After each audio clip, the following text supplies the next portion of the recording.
మరి రేవతి గారు మీరు చెప్పండి, అసలు సింగింగ్ అంటే ఎందుకంత ఇష్టం? అంటే అసలు మీది ఏది ఇన్స్పిరేషన్గా తీసుకొని మీరు ఇప్పుడు సింగర్గా ఎదిగారు? చిన్నప్పుడు నాన్నగారికి డాన్స్ అంటే అంతగా ఇంట్రెస్ట్ ఉండేది కాదు. సంగీతం అయితే ఎంత వయసు అయినా పాడుకోవచ్చు అన్న ఒక ఇంట్రెస్ట్ అనమాట నాన్నగారికి. అందుకని అందరికీ సంగీతమే నేర్పించారు. ఓకే. డాన్స్ అంటే అసలు ఒప్పుకునేవారు కాదు. మరి ఇప్పటికీ సంగీతం మీదే అందుకనే ఈ వయసు వచ్చినా ఇంచుమించు ఇప్పుడు ఎన్నేళ్ళైనా సంగీతం అయితే పాడుకోవచ్చు, డాన్స్ అయితే అట్లా కాదు. మీరు దాని మీద ఇంట్రెస్ట్ పెంచుకున్నారా మేడం? కంపల్సరీ. మేమందరం చిన్నప్పటి నుంచి సాంగ్స్ అంటేనే మక్కువ, అదే ఇంట్రెస్ట్తో ఇప్పటికీ కంటిన్యూషన్ చేస్తున్నాము పాటలు పాడడం అనేది. చిన్నప్పుడు మల్లాది శ్రీరామూర్తి గారని, మల్లాది సూరిబాబు గారు వాళ్ళ ఫాదరు, ఆయన దగ్గర చిన్నప్పుడు 7-8 ఏళ్ళ వయసులో నేర్చుకున్నాం సంగీతం. తర్వాత చల్లపల్లి సీతాదేవి గారు అని ఏలూరులో ఉంటారు, వాళ్ళిద్దరు మా గురువు గారు. చిన్నప్పుడు నేర్చుకొని తర్వాత పెళ్ళిళ్ళు అయిన తర్వాత హైదరాబాద్ వచ్చేసాము, ఇక్కడే సెటిల్ అయ్యాము. ప్రోగ్రామ్స్ అవి త్యాగరాయ గాన సభ, రవీంద్ర భారతి ప్రోగ్రామ్స్ చేస్తుంటాము, మ్యారేజెస్, ఈవెంట్స్, అన్ని రకాలు ఈవెంట్స్ చేస్తూ ఉంటాం. అలాగా ప్రొఫెషన్లోనే స్థిరపడిపోయాం అందరం. Okay madam. మరి మా కోసం ఒక చక్కటి పాట మీరు మీ ద్వారా.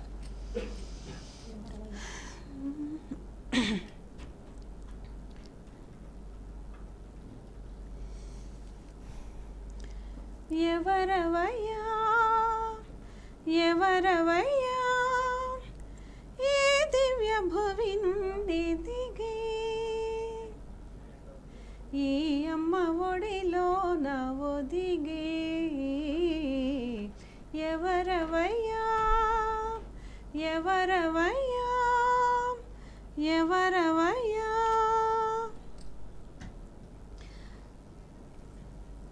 ఆ కనుల వెలిగేది ఏ జ్యోతులో గాని, ఆ నవ్వుల పలికేది ఏ వేద మంత్రాలు, వేల్పుల సరిలోన తొలి వేల్పువో ఏమో, పూజలలో మొదటి పూజ నీదేనేమో, పూజలలో మొదటి పూజ నీవేనేమో, ఎవరవయ్యా ఎవరవయ్యా ఈ దివ్య భువి నుండి దిగి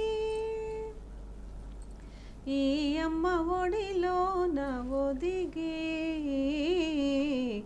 ఎవరవయ్యా ఎవరవయ్యా ఎవరవయ్యా. రైట్ మేడం, చాలా చాలా చక్కగా పాడారు. సుశీల గారు ఈ పాట ఒక 50 ఏళ్ల క్రితం పాడారు.